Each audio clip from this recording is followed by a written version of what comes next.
Hey, what's up you guys, it's your girl Taina and welcome to Taina Tells Tales, aka Storytime. And today I'm gonna tell you guys how I developed my crippling fear of thunder and lightning. So let's get started.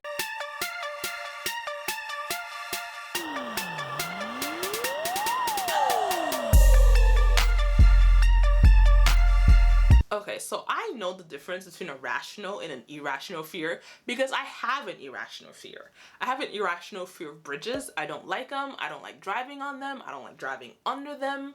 Absolutely not. And my friends take it upon themselves that whenever we find ourselves on a bridge, they have to remind me. They have to be like, hey, Taina, we're on a bridge. Trust me, I know, okay? I hate bridges. And like, mentally, I have a reason why I don't like bridges. And the reason is, I don't know who built it. Like, where'd they go to school? Where'd they get the degree from? Who built this bridge? You know what I mean?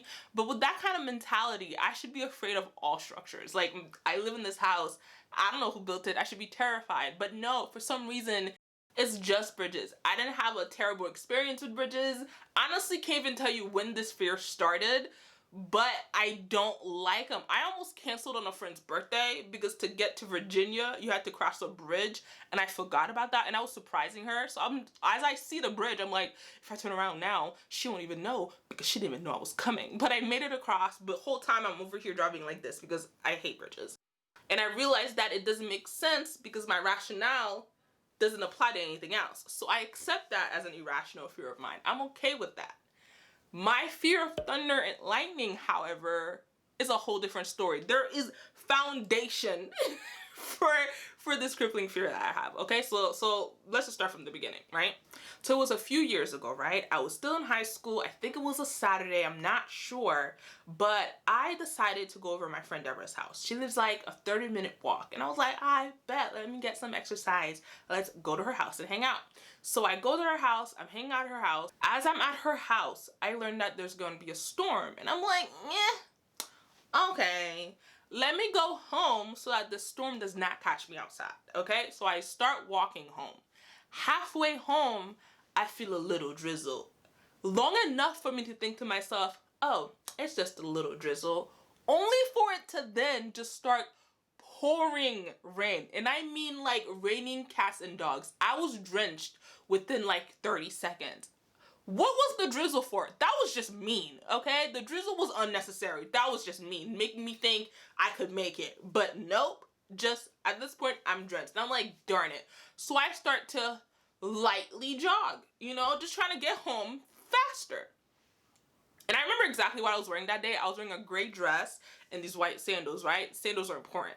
So I'm jogging. I'm like, okay, just like even a jog, like a speed walk type of situation, trying to get home faster. Because I'm already wet, like, you know, whatever. And then I hear it. I hear the loudest thunder I have ever heard in my life. That thing terrified me. Like, it was just, and then I looked at, it was so loud. And the thing is, it kept getting louder as if it was following me, getting closer and closer and closer. At this point, I'm freaking out because I'm 100% positive this storm is following me, okay? As far as I was concerned, that storm was coming for me and me only. It didn't care about anybody else in the world but me, okay? So I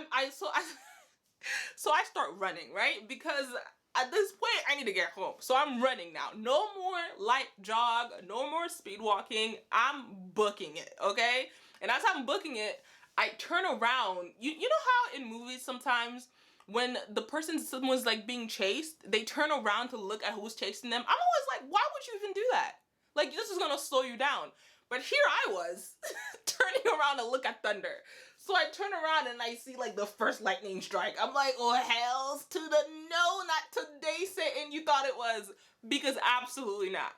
But as I turn back around, this giant tree branch falls, not 2 steps in front of me. As in, if I had taken 2 more steps, that thing would have fallen on my head, okay? I just looked at it. I was just like, oh my goodness. I was like, Satan, you thought it was. You tried it. But not today. It was not my day. Satan thought it was, but it was not my day, okay? I was like, oh my goodness. But at this point, I'm terrified. I'm like, I almost just died, okay? So I just continue to book it. And as I keep going, my sandal breaks. It just snaps off. And I'm like, darn it. So I just chuck them. I'm done. I take both of them off so that I can keep going to get home. But as all this is going on, the thunder and the lightning and the rain are still going on. It's still getting louder and louder, which means it's getting closer and closer to me, because I'm its target at this point. It doesn't care about anybody else in the world but me, okay?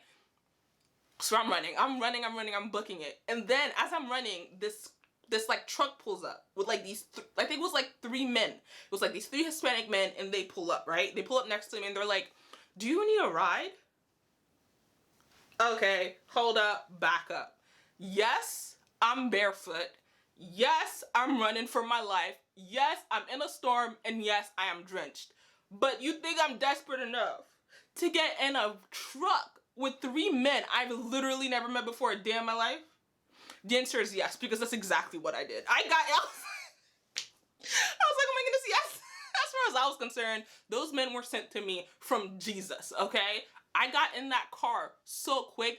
Any thought of this could potentially be dangerous was absolutely nowhere to be found. I was trying to get out of this storm, and that was it. I got in their car. I was just sitting like squished in front of them because it was one of those trucks that didn't really have like a back seat. It was just kind of like the front part. I was just like, and they're like, where do you live? I'm like, okay, go this way, this way. It literally took us 2 minutes to get to my house. I was close by car, but I wasn't booking it fast enough. I was just like, I'm ready to get out of this. So they take me straight home. They drop me off. I thank them. I go inside and I give Ruben, like my brother, the biggest hug I think I've ever given him to this day, because oh my God, I was terrified. I was so scared, in fact, that the following day, I think it was a Sunday, Sunday night, I stood in front of my church and I testified. I was like, Jesus saved me. He stopped the devil. Because he did. I promise you, that branch came for me. And as I'm testifying, I'm just bawling, crying. I'm like barely getting the words out because I really thought that was it for me. So to this day, thunder and lightning are not, they're not for me. If it's thundering and lightning outside and I've already fallen asleep, that's fine. But if I haven't and I'm trying to go to sleep, that's a dead night. It's not happening. It won't happen, because every time I'll hear it, I tense up. Forget about driving in it. Absolutely not. If I know it's storming, I do my best to not go outside, because no, okay? Oh my God. That's why I have a legitimate, rational fear of thunder and lightning. I feel like, oh my God, I physically can't. I can't do it. I honestly can't do it. It's so bad. And I'm a grown woman. Like, but no, thunder and lightning and bridges. But yeah, no, that's why I'm terrified of thunder and lightning.